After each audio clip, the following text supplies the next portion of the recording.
How's it going, everyone, and welcome to this week's episode of the Underrated series. I'm your host, Steve Cravens, and today I'm going to be talking about Danny Boyle's Sunshine, which came out in July of 2007 here in the States. It's a movie that I absolutely adore. I've loved it ever since I saw it. I think it was about 12 years ago, something like that, when I was a freshman in college. And it's a movie that I feel has gotten better with age, and it's a movie that I also feel is incredibly underappreciated.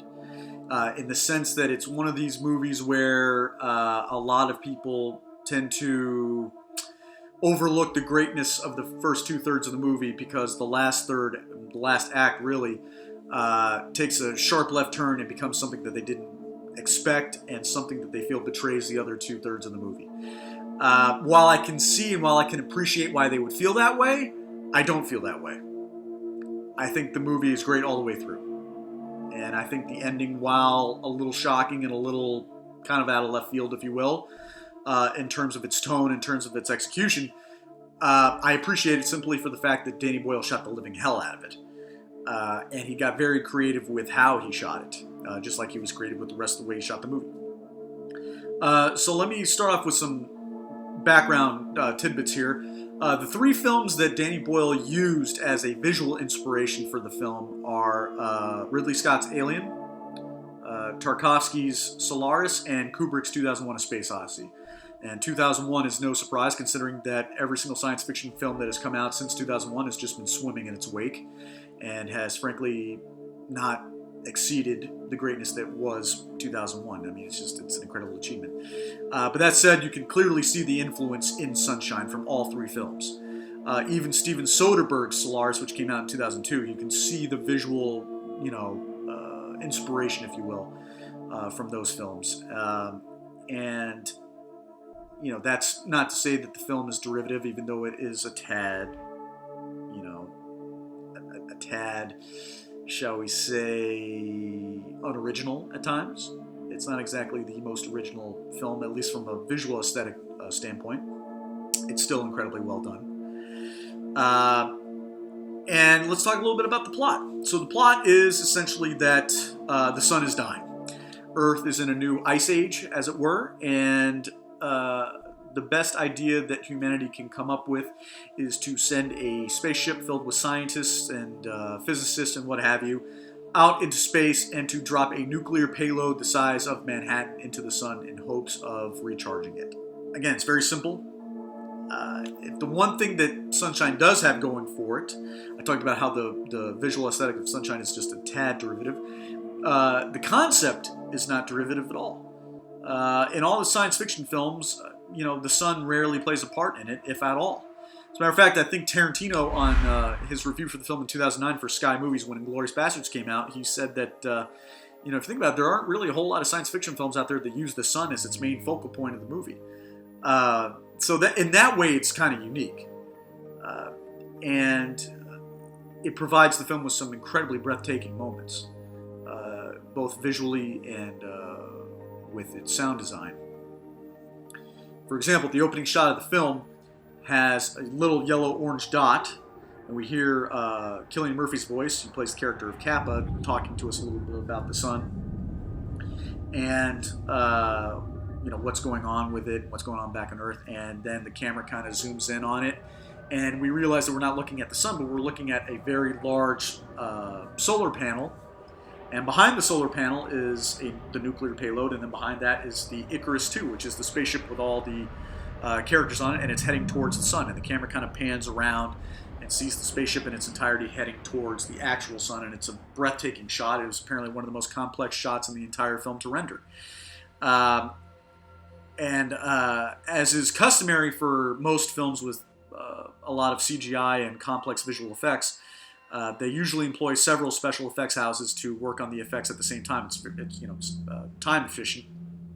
Danny Boyle actually kept it to one post special effects house in London, and that's why the film spent so long in post production. It took a whole year actually, because he wanted this one company to work on the special effects, and that way he could check in on the progress of the special effects day by day, and that way everything was up to his standard, and he didn't have to check in on a bunch of different post houses to make sure that everything was coming out the way he wanted.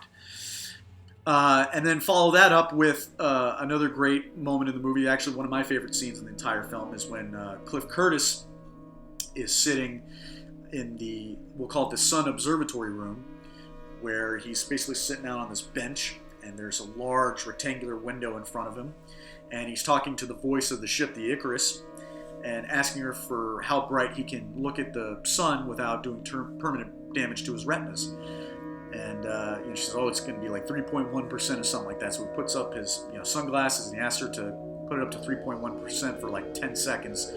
And the visual, the lighting from the sun and the sound of the rays blasting into the room. I mean, it's incredibly powerful and it's incredibly immersive, and you feel the awe that Cliff Curtis's character feels in that moment. And it's just it's a great image and scene in the movie to kind of illustrate to you the power of the sun and just how close they are in relation to the sun.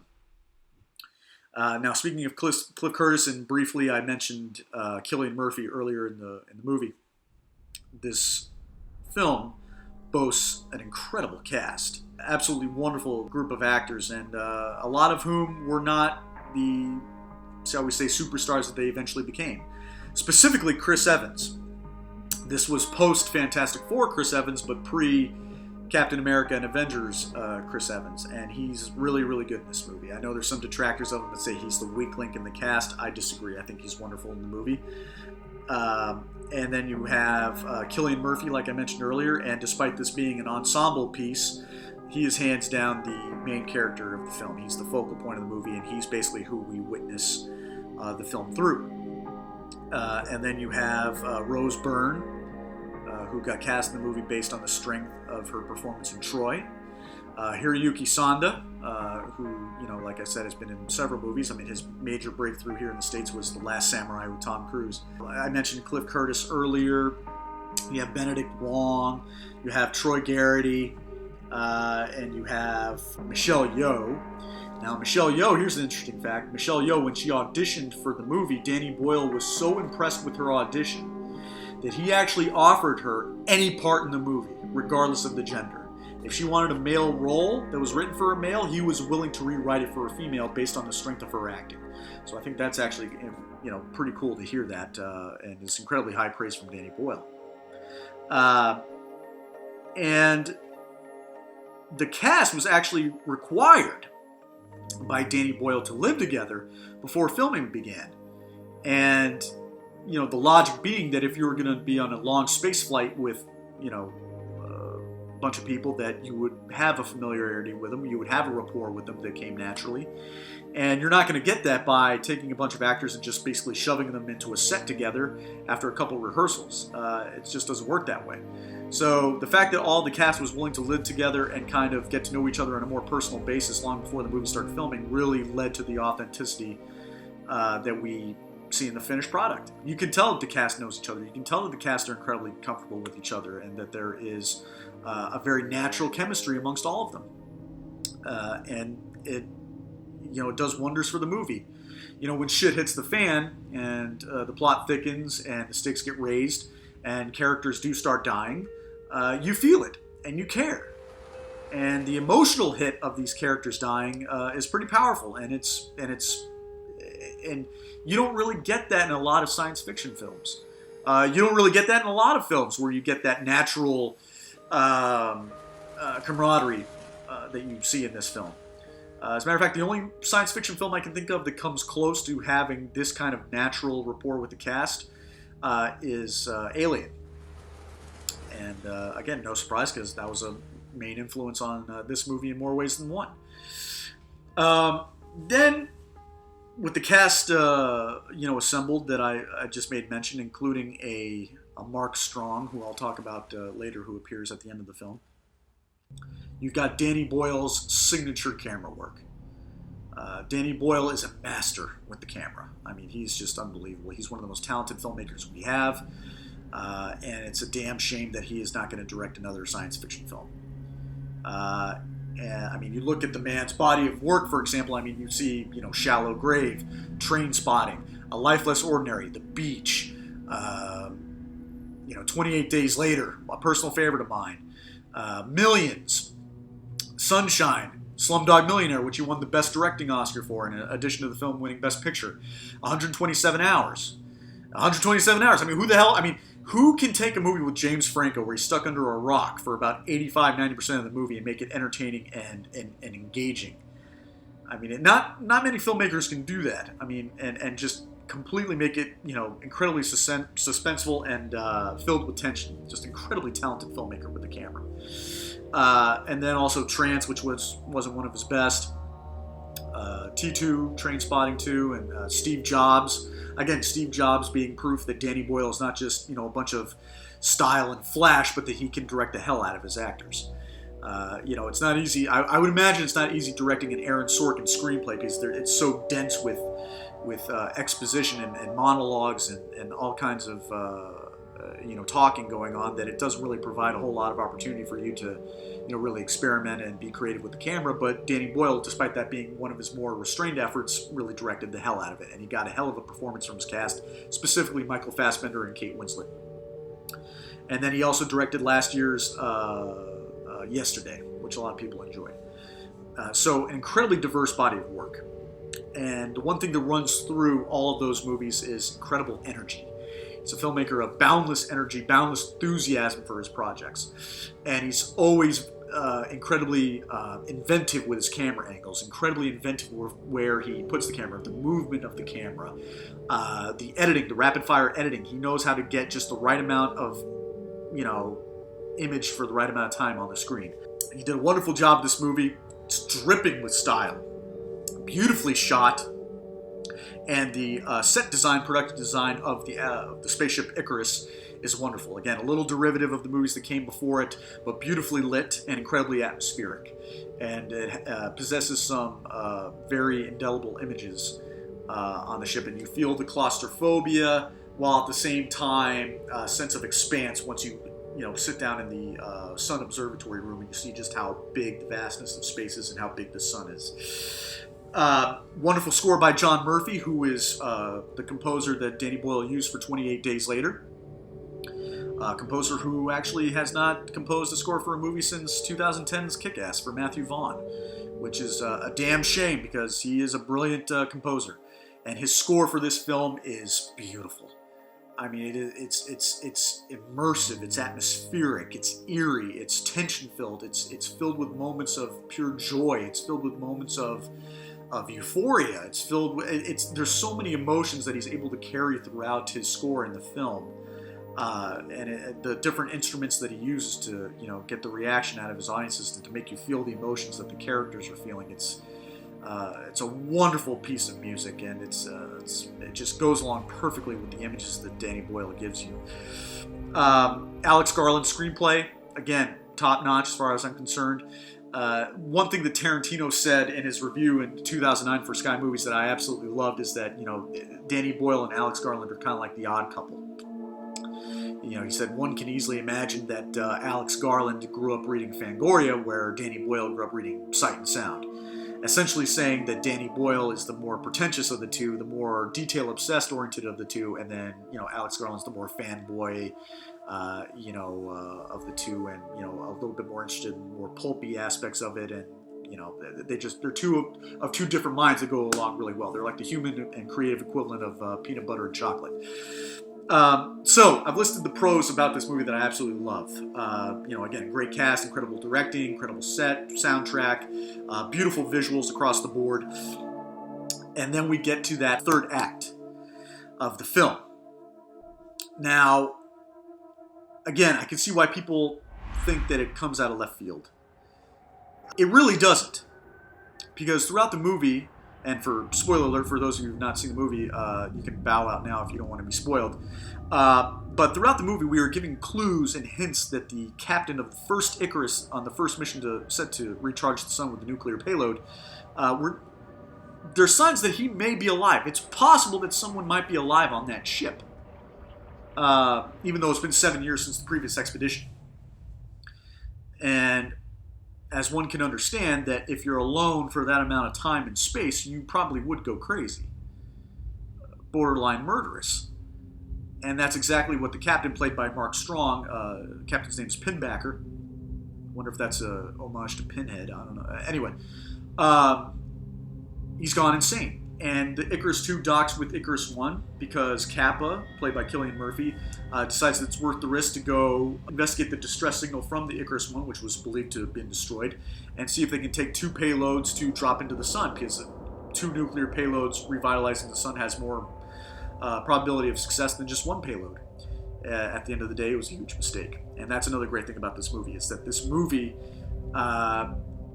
the shit starts hitting the fan due to human error, through bad judgment, through a character's bad judgment, as opposed to, HAL 9000, wreaking havoc on the ship and killing everybody on board. This is all human error, and that's a great plot device, I think, to use that as a reason for why the mission went to shit. So they go investigate the Icarus 1, and Pinbacker, while on board the Icarus 1, makes its way onto the Icarus 2, blows out the airlock, and basically Kappa and a couple other characters make it back onto the Icarus 2, but they don't know that Pinbacker, the captain of the Icarus 1, made it on board the ship. And this is where the movie really starts to get a little derivative and turns into Alien. And the reason why I'm not bothered by it, the reason why I love this ending, is because it is the way Danny Boyle shoots Pinbacker. He shoots him in blurred shots. He shoots him in bathed in rays of light, out of focus. Mark Strong's voice is booming. It's incredibly creepy the way they distort his voice to sound possessed, almost demonic, really. And when you do see the little glimpses of Pinbacker, whether it's a close-up of his eyes or his hand or his skull or whatever the case may be, you can see that his skin is so badly burned and just charred. It's an even worse version of Freddy Krueger, really. I mean, the makeup and the effects from what we can see from what Danny Boyle shows us is incredibly horrific. So you couple those images, those distorted, blurry images of Pinbacker as he's taunting Cillian Murphy's character, Kappa, and as he's going around with a scalpel, going around slashing people, trying to kill them, preventing them from delivering the payload into the sun, it's incredibly horrifying, and it's shot and edited at a very rapid pace, and it's incredibly abrasive, and it's an assault on all your senses, both in visual sense and in an audio sense. And I loved it. I loved how abrasive it was. I loved how visceral it was. And, it turns the movie into a horror movie, yes, but it's, in my opinion, it's earned. It doesn't betray the 2/3 that came before it. And it certainly didn't come out of left field for me because, like I said, I was paying attention to the movie, and they do hint at the fact that this captain could be alive. And the whole reason that the Icarus 1 failed is because this man lost his mind and felt that God was telling him that he wanted humanity to die, and he didn't want the sun to be recharged, and therefore he sabotaged his own ship and killed all on board. He sent up the distress signal, so that way if they ever sent another mission, they could, hopefully rendezvous to him, and he could prevent them from doing the same. And it's, again, I see why it can be shocking for some people. I see why it would, kind of come out of left field for some people. And I can see why they just wouldn't like it, and that it, doesn't fit the rest of the movie. I understand that. I just feel differently. I enjoyed the movie all the way through, and I enjoyed the way Danny Boyle shot and edited the sequences with Pinbacker in the movie. Again, it's incredibly eerie, and he is an incredibly menacing presence on the screen. And while he's not the xenomorph, he's, in my opinion, just as terrifying and just as lethal. And certainly just as frightening in the sense that, the Captain Pinbacker seemed like he was a good man, and he just went insane. And the depths of his insanity and, seeing how far he deteriorated, it's equal parts tragic and equal parts horrifying. So again, I love everything about the movie, including the third act. I love that it turns into a kind of a slasher movie, especially as a fan of like Friday the 13th and the Halloween movies, Scream, whatever may have you. It was a kind of a welcome surprise for me, despite it being a little derivative of other movies in the past. For those of you that have seen it and don't like that third act, I understand, but give the movie another shot. Give the movie another shot, especially if it's been a while since you've seen it, because I think it will grow on you this second or third time it may be that you've seen it. And for those of you that haven't seen it and have stuck with me throughout this review, I hope you give it a shot, and I hope you enjoy it. And this has been the Underrated series. This is Danny Boyle Sunshine. I'm your host, Steve Cravens, and I'll catch you next time. Thank you for watching.